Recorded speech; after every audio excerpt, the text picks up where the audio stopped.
It's so good to know that no one has any question.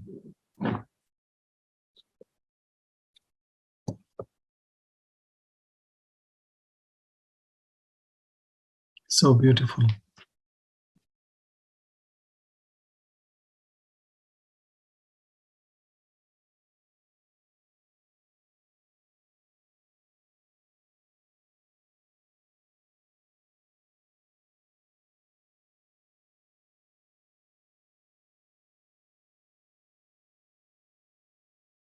Anyone, anything to share?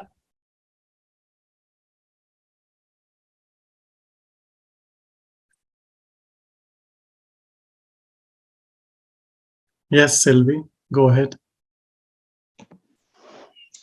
Hi, Hello. I would just like to say thank you. Thank you so much for these sessions and the satsangs that you're doing. And I just wanted to say that I really appreciate to be in your presence, to be able to listen to your words. It's been real pleasure. It has really, it's just touching my heart. So I just wanted to express my gratitude for your guidance, and it's just beautiful. So thank you so much. Thank you, Sylvie. And I also feel so blessed to have so beautiful beings in company of all these beautiful beings. You know, it is so beautiful. And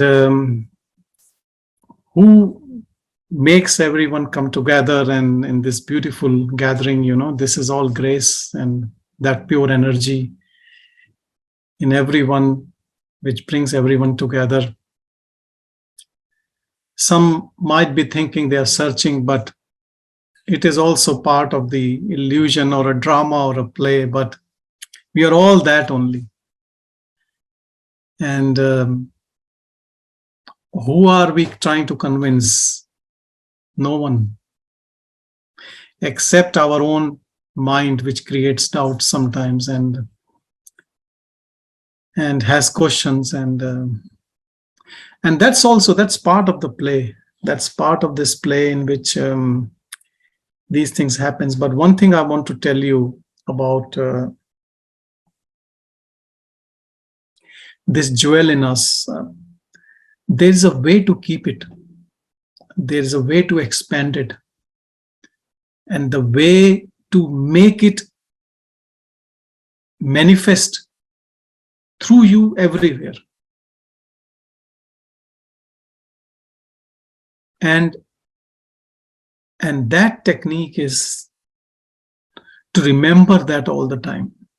When you remember it, as Bhagwan says, Bhagwan Ramana Maharishi, that when you abide in that, that is the best remembrance. But then there are so many other ways also to remember. Some people do japa, like a name of a god. Some people do beads, or some people do, pranayam, nostril breathing and alternate nostril breathing and other lot of techniques, deep breathing. Even some people do visualization. Lot of techniques are there, as we all know. But simplest technique to remember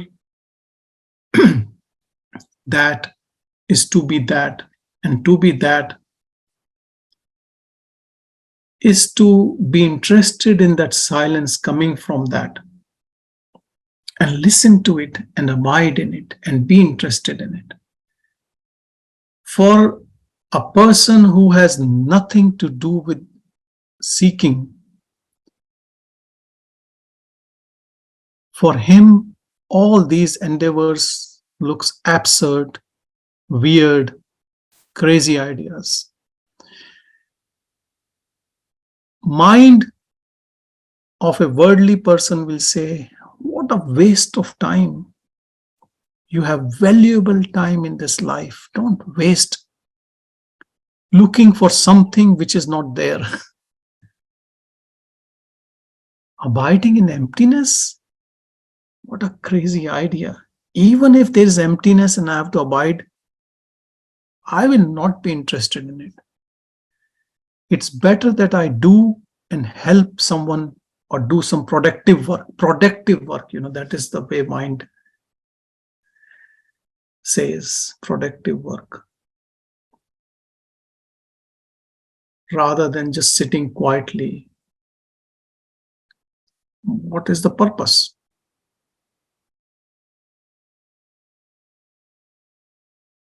And I'll tell you, the only purpose of sitting quietly is if you are interested in that silence and you have no interest in mind and its games. So the mind dissolves, extinction of mind. But for a worldly person, worldling, mind is everything. Mind is ego.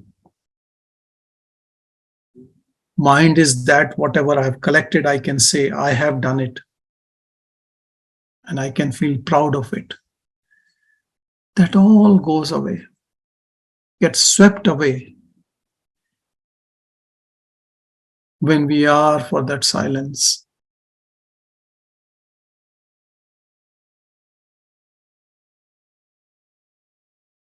Rules to prosper in this world are quite different as compared to the one to abide in that silence. And seeker has taken this path, this plunge,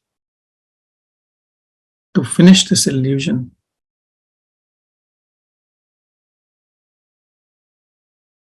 And it is like all or none. When you are not interested in illusion, then that opening comes. That bliss. And it manifests with your intense longing and interest. Means and path doesn't matter. But to keep it growing in you. I was having a satsang with a friend in overseas, and he was also talking about this thing, that you should keep yourself as a heavily pregnant female. Like a heavily pregnant female, how she walks, where she sits, she tries to take care of that growing within her womb. So this is growing in our womb of our heart. That godliness, it has already started manifesting. So take care, don't get lost. Take utmost care for it. Now this body becomes temple of God. When it starts manifesting, when it blossoms, don't take chances of again going into that rut of egoistic endeavors.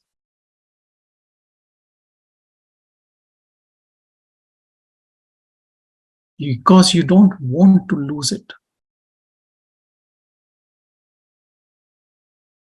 With lot of efforts, with grace, you have reached up to this, where you were able to convince your mind that this is the path, this is the method, and this is reality.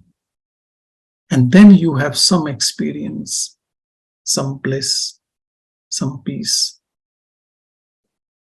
Don't keep it as an experience lasting some time and losing everything again.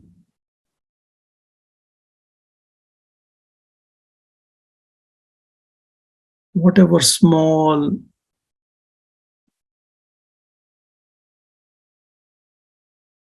attainments or blissful moments you gather,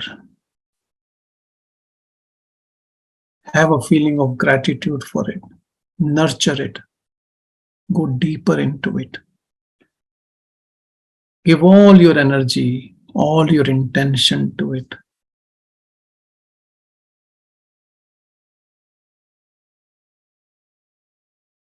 So eventually you deliver it, you release it into the whole being. The door opens forever. The floodgates of bliss opens up. And when it opens so that everything melts away in it. All the attributes of ego, pride, name, form, others, word, duties, desires, nothing is left. Only love, only bliss, only he is left. I am using word he because it is not he, it is not she. It has nothing can define it. Language cannot do justice with that. That what you are.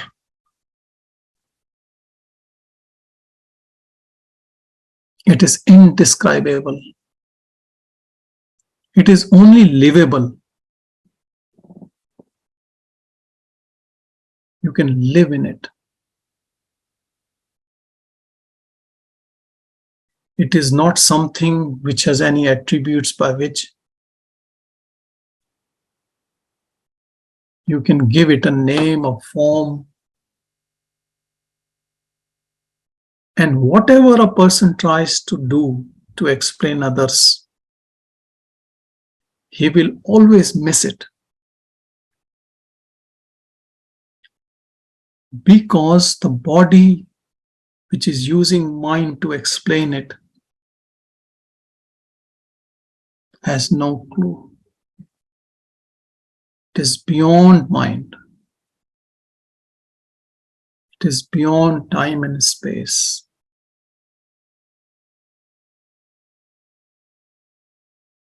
There is no eye which can see it. It is the eye of the eyes. Buck stops here, nothing behind it. It is the source.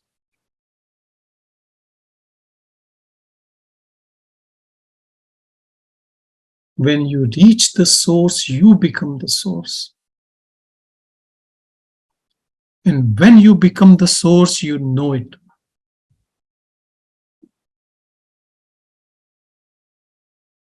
But who are you? You are not the mind. You are not the speech. You are not the body. You are not the intellect. You are not that breath going on. You are that which now you have realized.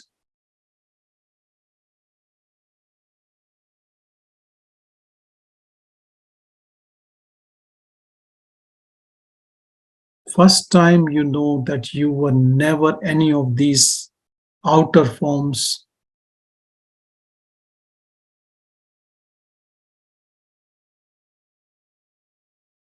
It is such a strange thing that we had no clue of our own self. It looks so absurd. All our life we think we are this body and mind and interacting in this world, and sometimes happy, sometimes unhappy.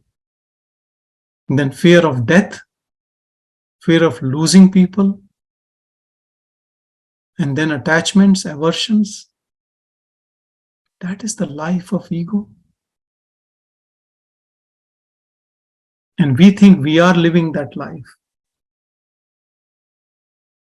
All of us, as individual, think that we are living a life as a person. And one fine day, with grace of that pure self. Self knows itself.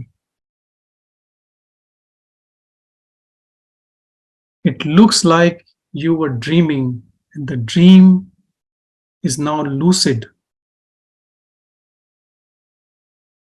You are aware now that it is a dream. You are aware now that you are not the body. You are not the mind.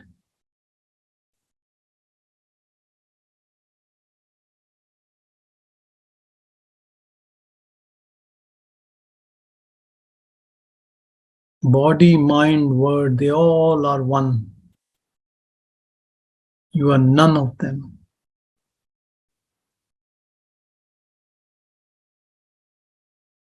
But whatever now you are, or you know you are,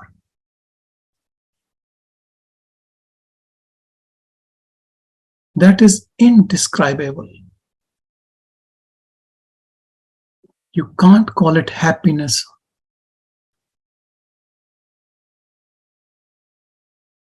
But it is something similar to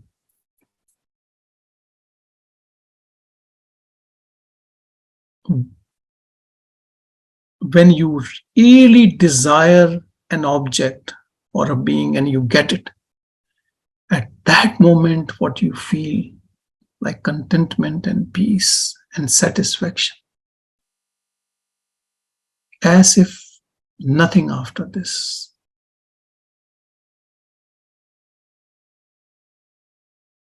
Like this was your last desire and it has fulfilled. And you are so happy.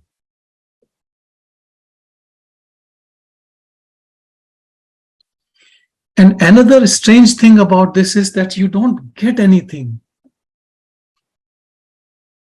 But something changes which makes you feel that you are satisfied and happy and contented. What is that? Even if you don't want to call it God, what is it? So most of the people who reach, who find, they call it God. Because for a lot of people, the most revered thing is God. The most respected thing is God.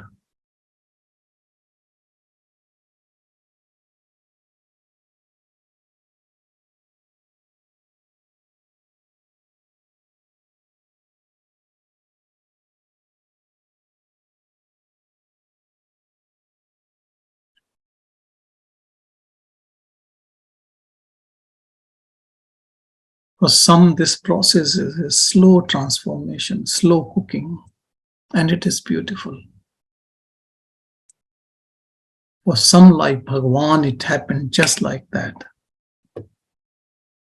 Bhagavan says that though it looks like it might have taken a minute, but not even a minute. He says, I'm describing the event, but it was not that long. Everything happened like flash of a second.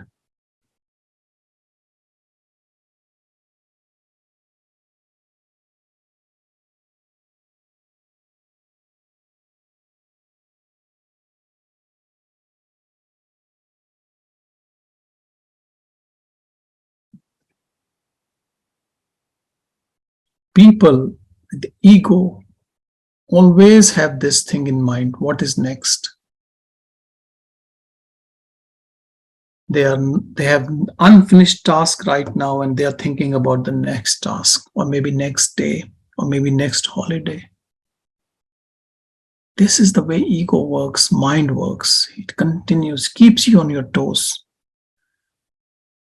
To an extent that it plans so much that it causes panic attack, anxiety, stress.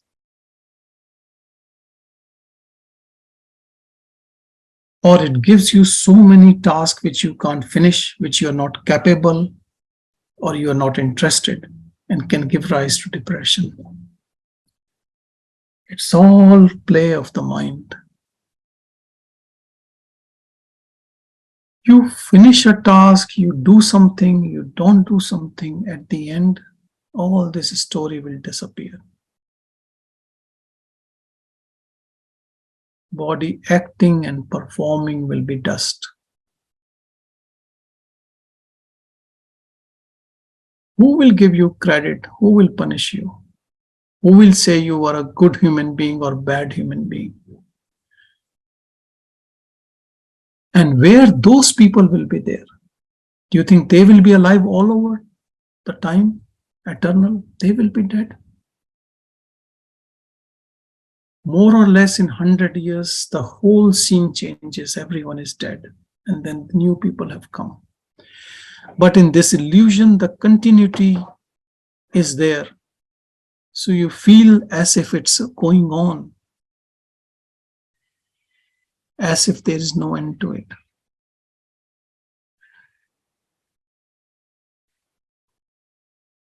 How strong this spell of Maya is, understand this.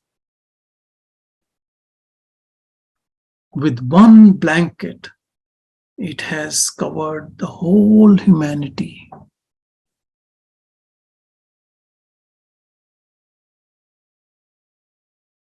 The darkness of that blanket.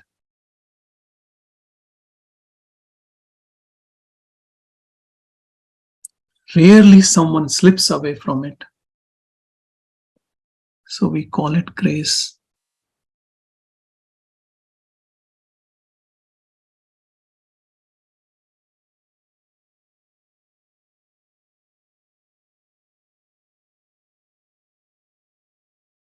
Rest whole of this word is slave of the mind.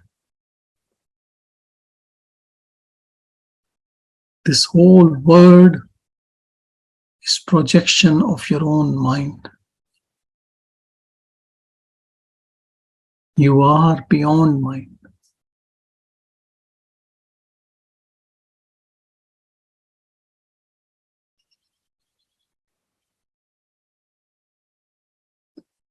When you start witnessing your own life,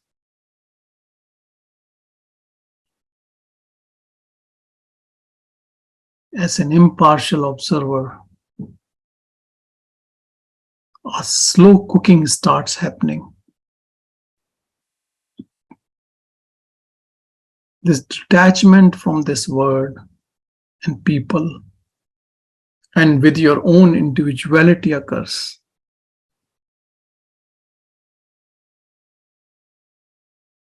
And you become so separate that now for you to feel as an individual is so difficult.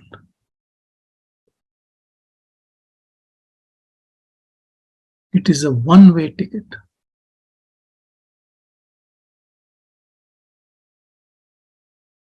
Efforts drop and it becomes natural because it is natural.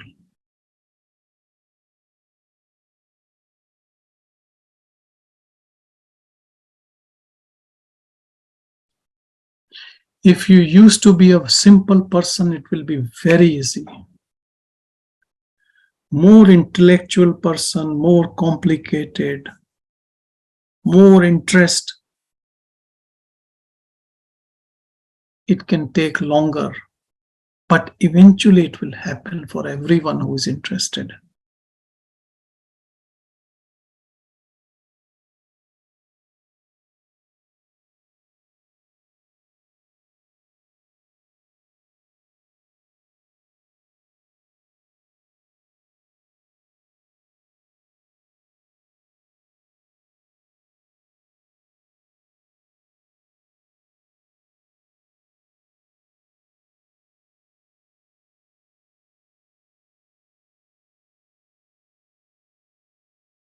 I would say avoid all activities which leads to increase in your ego, which keeps your ego alive. Or I would say do all activities and perform all actions, staying as a witness.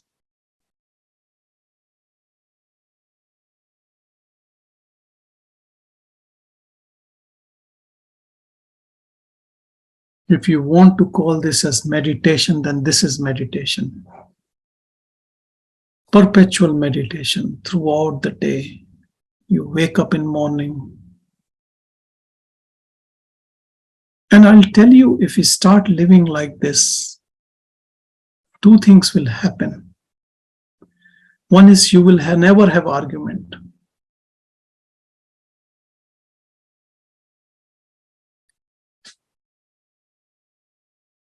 Because you are so much in bliss.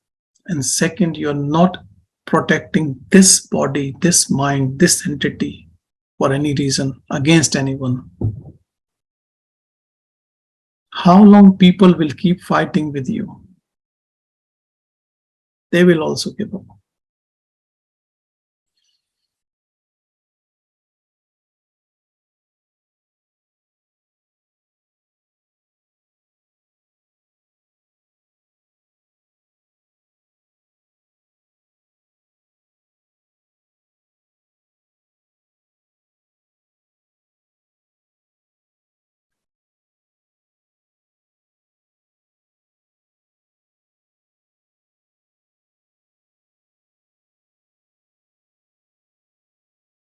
Small acts can become very divine. Washing dishes, cleaning house, whatever it might be. When you are acting from that self, then every act becomes divine. Every act becomes bliss. And for a worldly person, even the divine acts are nothing more than a ritual, useless.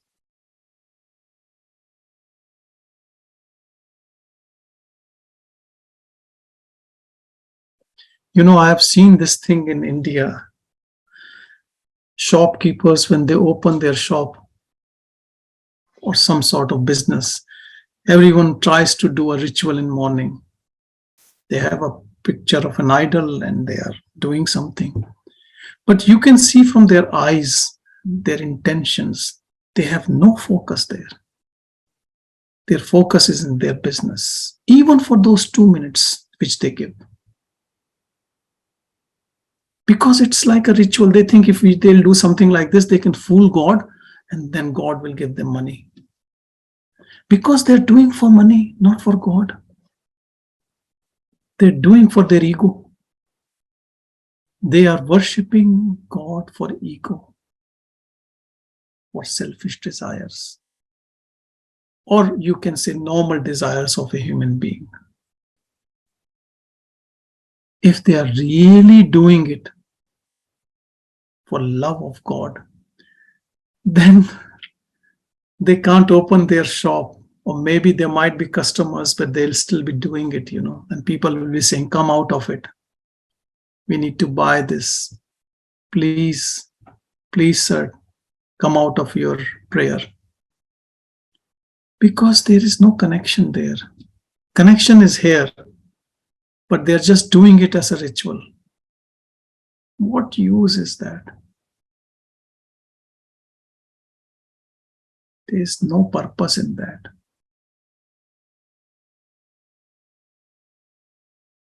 It should be so much of love for God that when you're doing whatever you say it is divine, it is hard to pull out from it.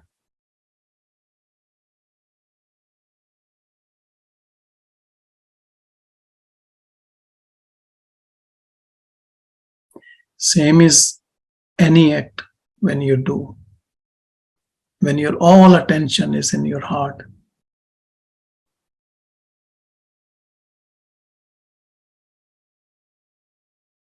you're always in bliss. Action of the body does not define us.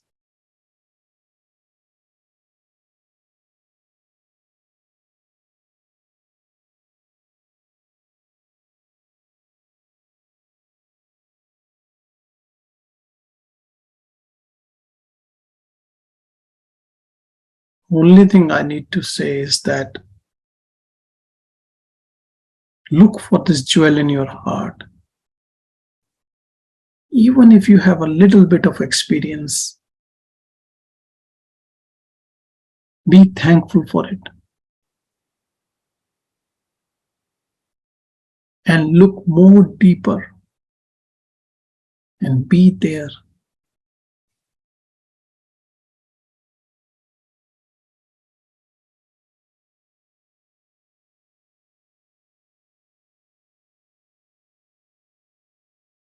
In no time, it will be so natural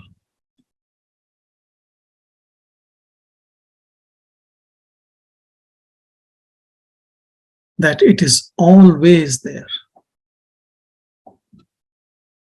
Then comes another beautiful thing. When you go to bed, you sleep at night, that awareness never changes. There might be a dream, or there might be just sleep, but awareness, yourself, is the same.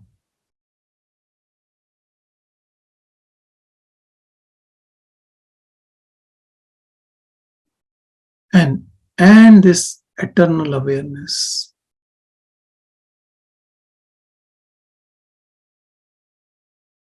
will be 100% awake even at time of death of the body, or when actually it leaves the body. When it leaves the body, we call it death.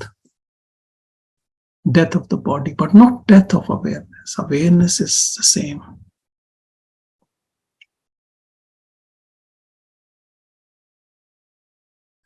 So there is not even a fraction of you of any change on leaving the body.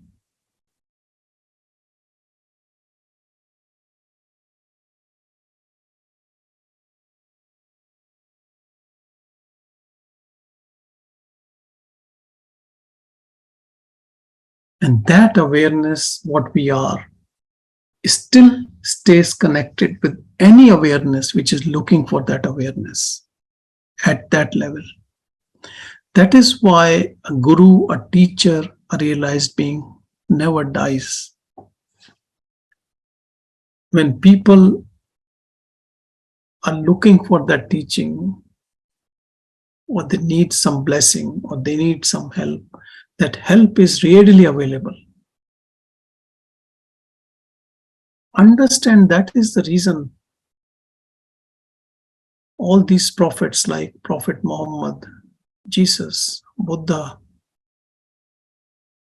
why their followers and staunch real believers can still have visions of them, or can have some teachings which comes to them, or they can understand the hidden meaning of the scriptures. Why this happens? Because that energy never goes away anywhere. And that energy and the energy in us is the same, no difference.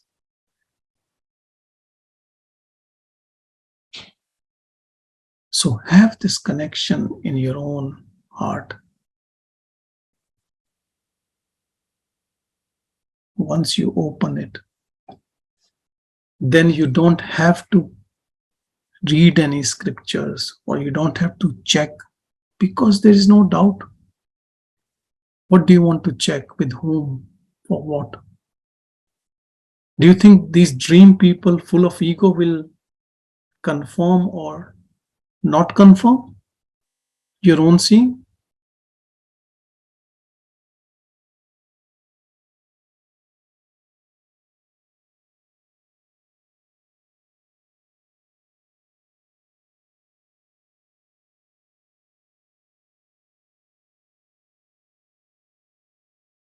All answers to all questions, even of others, if they ask in this dream word, comes from that source.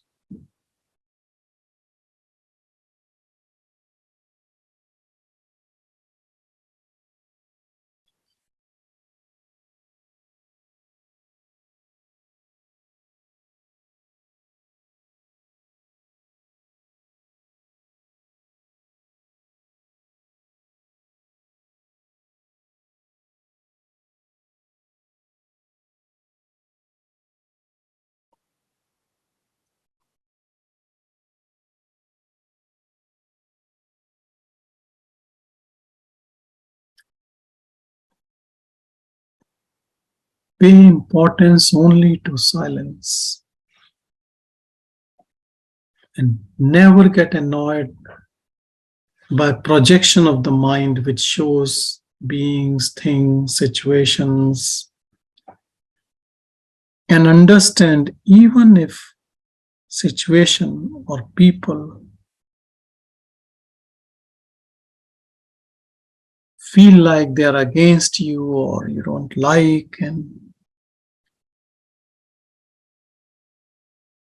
all is your own projection. All is playing through your own mind, good and bad.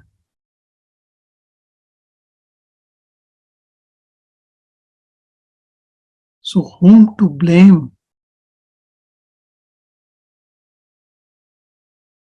It is your own projection. Everything.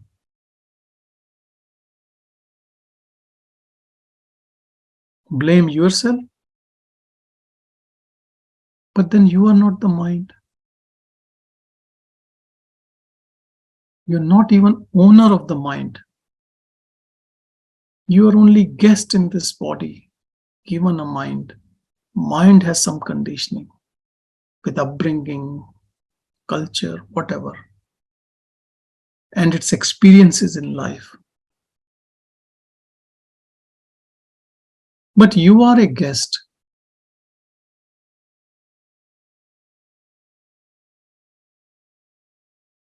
You have no ownership of body, no ownership of mind.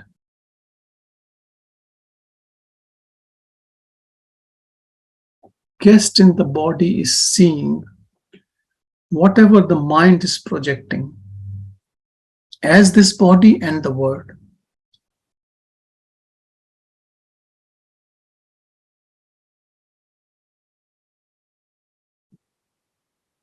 Guest has no choice.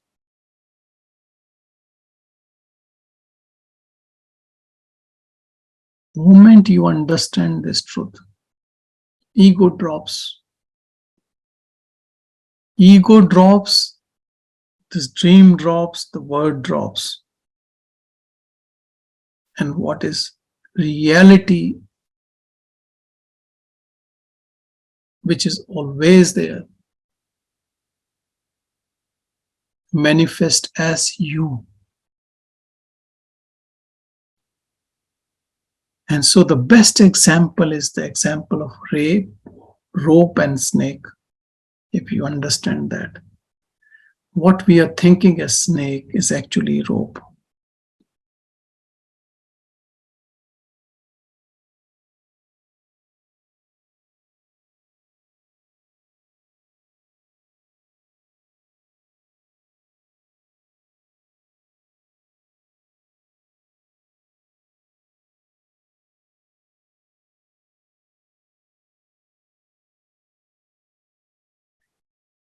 There was a kid who was taken to a movie, and that movie was a bit horror movie, and the kid got scared. His parents told him, look, this is just a movie. It's a white screen. Don't get scared.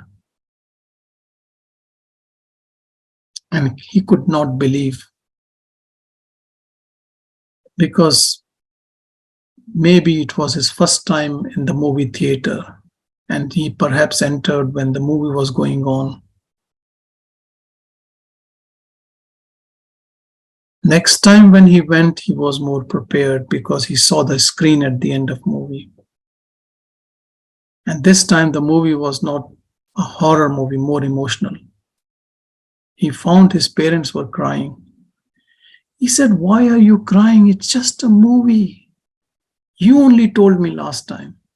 And there is only a screen. None of these people exist.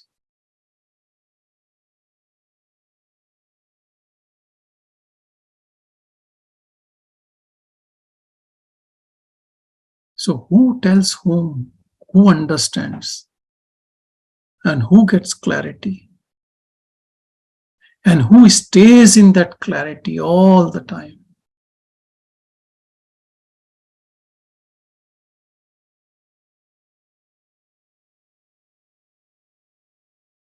only the one who abides in awareness.